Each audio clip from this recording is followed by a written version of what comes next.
ನಾನಿವತ್ತು ಹಸಿಕಟ್ಟಮ್ಮನ ಟೆಂಪಲ್ಗೆ ಮತ್ತೆ ಹೊರಟಿದ್ದೀನಿ. ಸಂಡೇ ಕರೆದಿದ್ರು, ಹರಕೆ ಮಾಡಿರ್ತಾರೆ, ಕರಿತಾನೆ ಇರ್ತಾರೆ ವಾರಕ್ಕೊಬ್ಬೊಬ್ಬರು.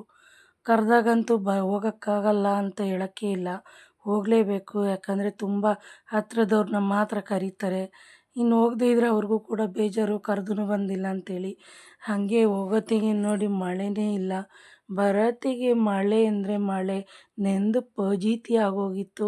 ಅದರಲ್ಲೂ ಕೂಡ ದೇವಸ್ಥಾನಕ್ಕೆ ಹೋಗಿದ್ದು ಏನೋ ಒಂದು ಸಮಾಧಾನ. ಇದು ಎಂಟ್ರೆನ್ಸಲ್ಲಿ ಪೂಜೆ ಮುಗಿಸ್ಕೊಂಡು ಒಳಗಡೆ ಹೋದ್ವಿ. ಜನ ಯಾವಾಗಲೂ ಇರೋರು, ಬೆಳಿಗ್ಗೆಯಿಂದ ಸಂಜೆವರೆಗೂ ಯಾವ ದಿನ ಅಂತಿಲ್ಲ, ವಾರದಲ್ಲಿ 7 ದಿನ ಕೂಡ ಜನ ಇದ್ದೇ ಇರ್ತಾರೆ. ಇವತ್ತು ಏನೋ ಕಡಿಮೆ ಇದ್ದರು, ಬೆಳಗಿಂದ ರಶ್ಶು. ನಾವು ಹೋಗುವಾಗಲೇ ತುಂಬ ಲೇಟಾಗಿ ಹೋಗಿತ್ತು. 3 ಗಂಟೆಗೆ ಮನೆಯಿಂದ ಬಿಟ್ಟಿದ್ವಿ ನಾವು. ಹೋಗೋದಾ ಬೇಡವಾ ಅಂತ ಎರಡು ಮನಸ್ಸಲ್ಲಿ ಹೊರಟಿದ್ದು, ಮಳೆ ಇತ್ತಲ್ಲ ಅಂಥೇಳಿ.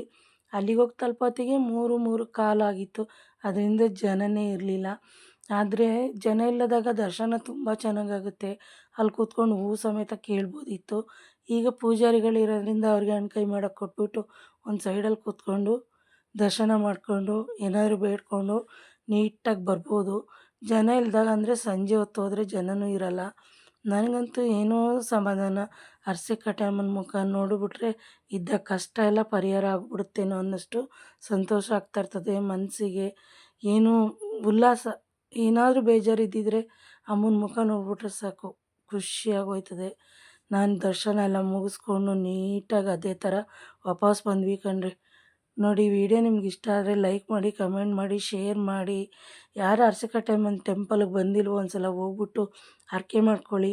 ನೀವೇನೇ ಹರಕೆ ಮಾಡಿಕೊಂಡು ದೂರದಿಂದ ಬಂದ ಭಕ್ತಾದಿಗಳಿಗಿಲ್ಲ ಅನ್ನಲ್ಲ.